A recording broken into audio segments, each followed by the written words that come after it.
Hey guys, welcome back to the Canine Performance Podcast, where it is our mission to help you live the best possible life with your dog. Guaranteed. I'm your host, Natalie, and today's episode is going to be on e-collars and about Hawaii's recent bill that they tried to push through, which was going to ban e-collars. Actually, it wasn't just e-collars. There was a lot of different stuff in the bill, but this is the part that really got people riled up, very heated, very passionate about it. So to kick us off, I actually have the bill pulled up in front of me, and I kind of want to go through it and discuss some of the different things that were included in this bill besides just e-collars, because while that was the main focus and the thing, like I said, that got us all really riled up and passionate, all the rest of the items that were included in this bill is also very concerning. So without further ado, I'm going to have a very brief overview over bill number 677. So this bill was originally created with the main goal and purpose of having dogs not being tethered for more than 24 hours. So it says in this bill, tethering or chaining refers to the practice of keeping a dog continually tied to a stationary object. A tether, chain, or other similar restraint significantly restricts the dog's movement and can become tangled or hooked on the dog's shelter, structure, or other objects, thus restricting dog's movement and further causing injury. So 100% that is something that I can get behind. I do think that as responsible pet owners, dog owners, we do need to ensure that dogs are not left outside in the environment for more than 24 hours in a way that they can become entangled, can harm themselves. They also need adequate food, shelter, water. They do need to be checked on. I grew up with outside dogs. Those are the types of dogs that I had growing up. However, we did do our due diligence as pet owners to ensure that they were 100% adequately taken care of. All throughout the day, we were going out and we were checking on Buddy. So that's the first part of the bill where they talked about tethering and how they do not want dogs to be tethered in specific ways. The next part is the part that got all of us super riled up, which is going to be about electric shock dog collars. And it specifically says this legislature further finds that electric shock dog collars deliver an aversive stimulus to dogs, have a negative impact on dog welfare, and are banned in Austria, Denmark, Finland, Germany, Norway, Slovenia, Scotland, Sweden, Wales, and some parts of Australia. The purpose of this act is to improve the health, safety, and welfare of dogs and protect the public as well. So it further goes into some other different things about it, but that's essentially what it says in there. So it also says about crating or kenneling dogs, and I will go ahead and try and find that in this bill really fast. So confines or causes to be confined in a kennel or cage any pet animal in a cruel or inhumane manner. What is really difficult about this bill is that it was fairly vague and left up to a lot of interpretation. Some people may come to me and say, "Oh, Natalie, you have nothing to worry about. You do not work with shock collars. You do not kennel or cage dogs in inhumane ways," all these different things. And yeah, you're absolutely right. I don't. I think that I'm a terrific pet owner. I think that I'm a very responsible dog trainer of other people's dogs while they're in my care. However, if it's left up to interpretation of some individuals, especially the types of people that are trying to push this agenda through government channels, is that kenneling can be seen as inhumane or cruel. While I use stim collars or stimulation collars, similar to that of a TENS unit, people would see that as a shock collar.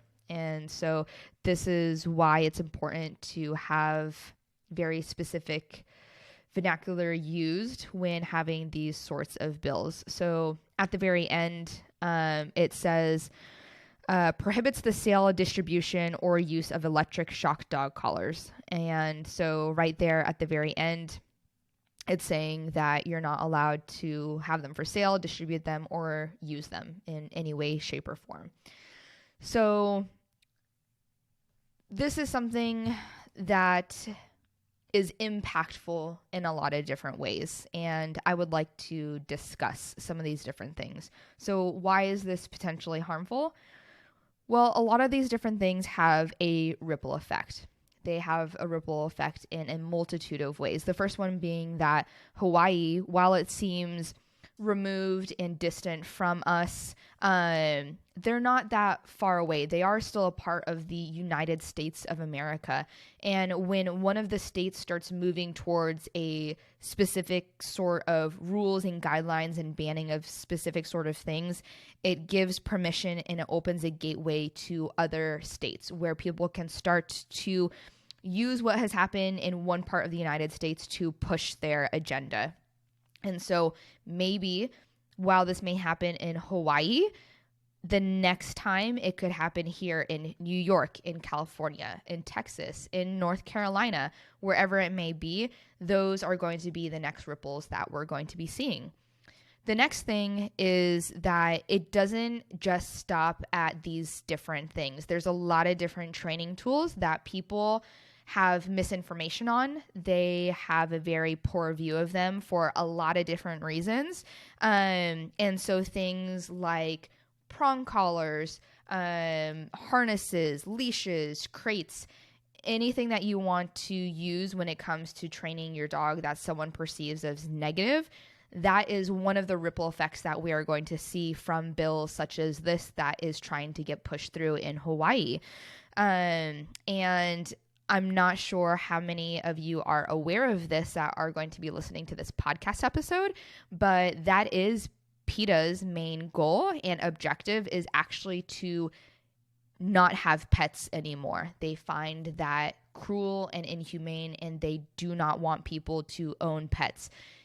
Getting rid of the tools that we use in order to live harmoniously with the dogs and other animals that we have in our lives is an easy and also the first step that organizations such as PETA are going to be taking to remove dogs from our lives.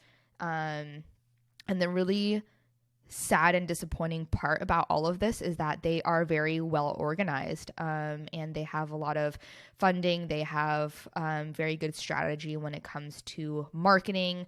They have large budgets for these things. And so those types of organizations are organized in that sense, and they can pull in other people from the quote unquote camps, if you want to call it that, of the force-free, pure positive, Lima, whatever it is that you want to define yourself, community, and they can easily rally the support of banning these types of tools.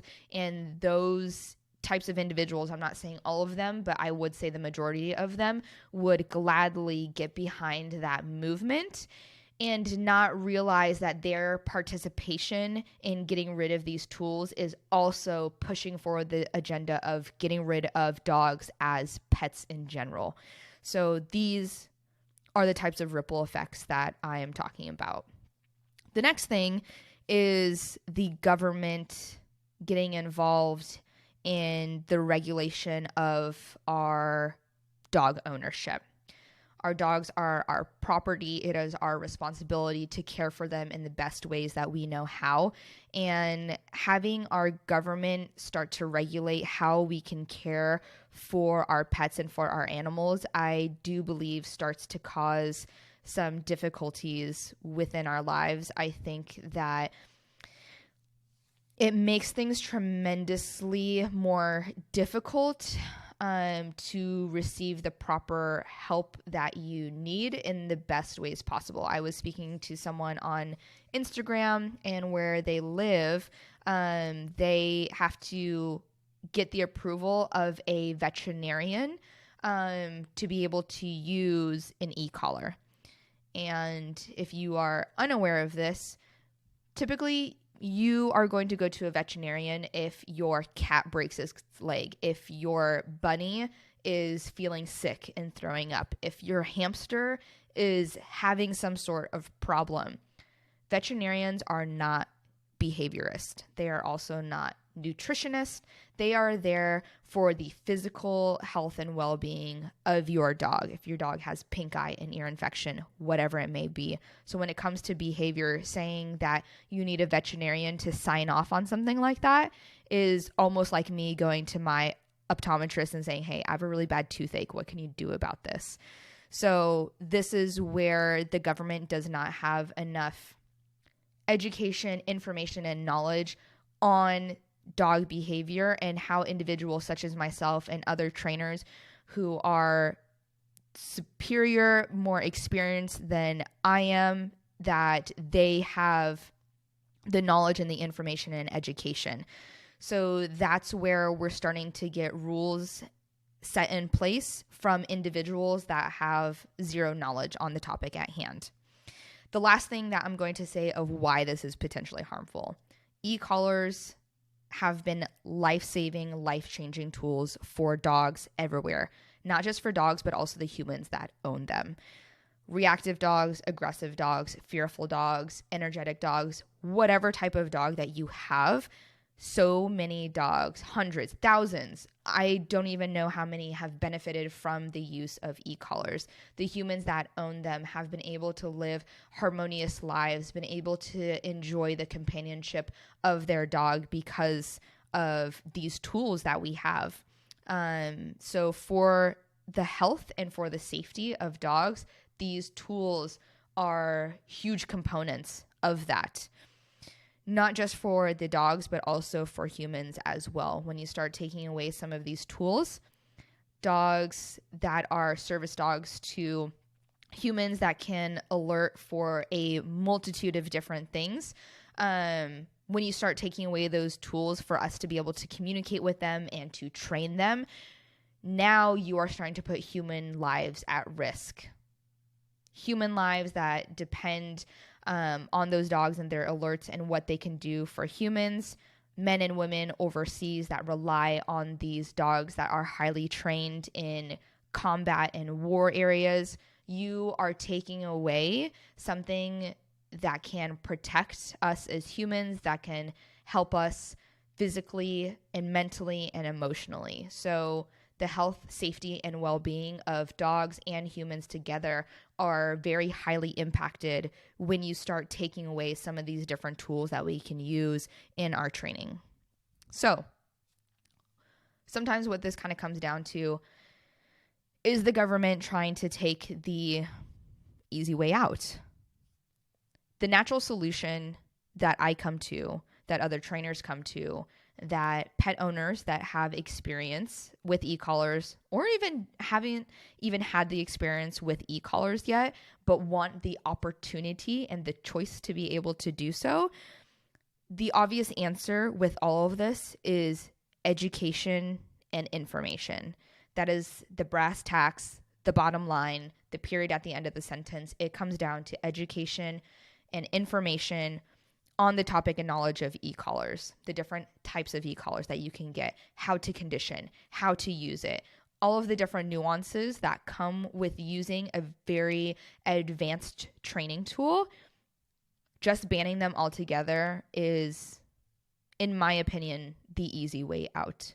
So, to wrap this up, I would like to end this with what are some of the solutions moving forward. I brought up a very huge problem, and so I think it's only fair to kind of say, okay, what is the solution? And I kind of already hinted at that I do believe that the solution is going to be education and information on these different types of tools, why they are important, and the correct usage of them. For me, personally, this has been something that I have taken into deep thought and consideration. How realistic it would be, how this could be accomplished. So here's what I'll leave you with. And I am hoping that it can inspire and motivate other dog trainers, dog owners, dog enthusiasts, whatever it may be, to start to band together.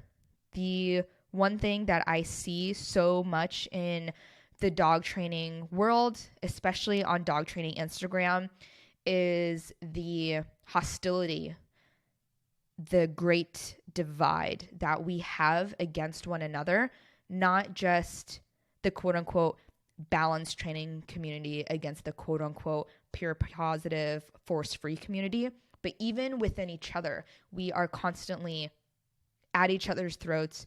We have zero support. It's one man against another man. It's just a free for all.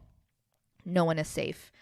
We need to come together and realize that our petty squabbles are dividing us even further.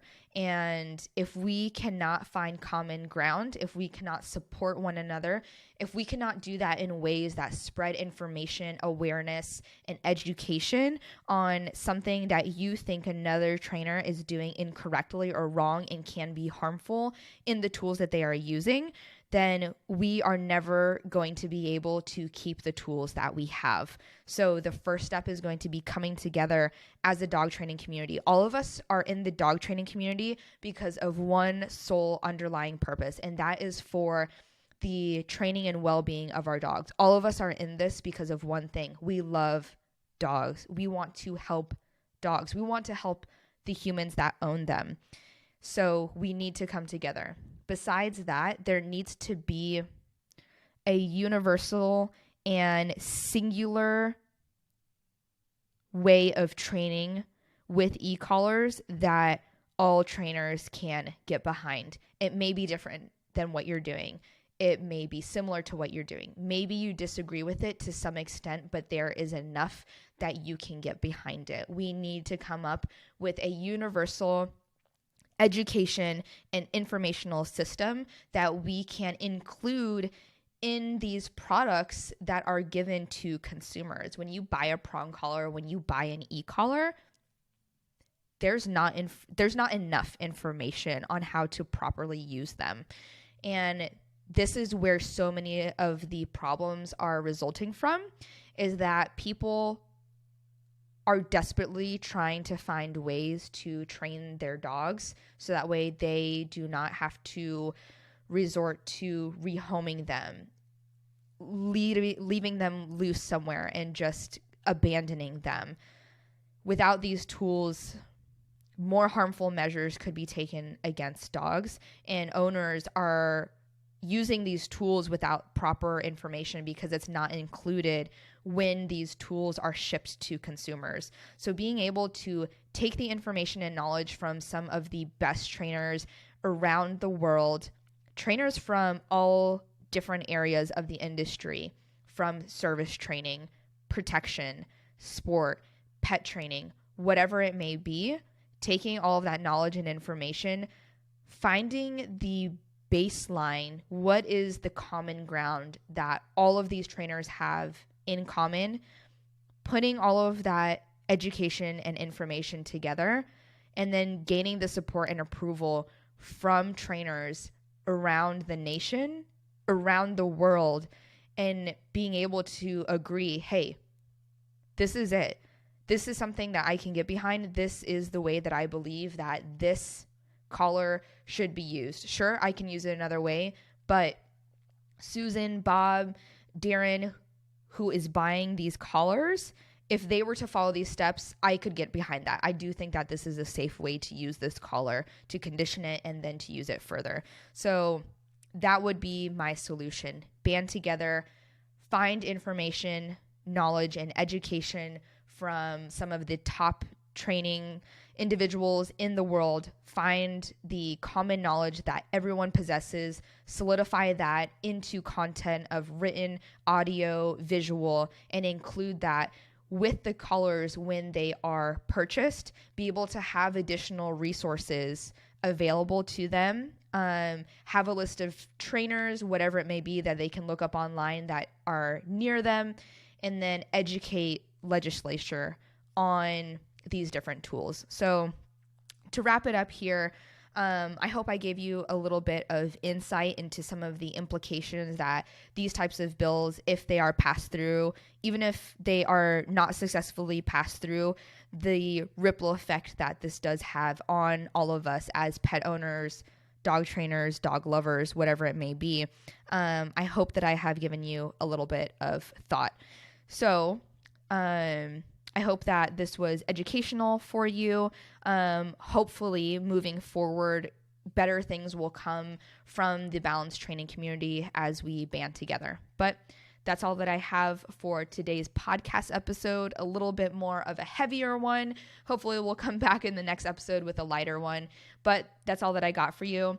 You can find us on Instagram. It is Canine, CANINE_performance. You can also find us on Facebook under the same name. On YouTube, you can search Natalie Dobkins or Canine Performance. And thank you guys so much for tuning into this podcast. We'll see you later.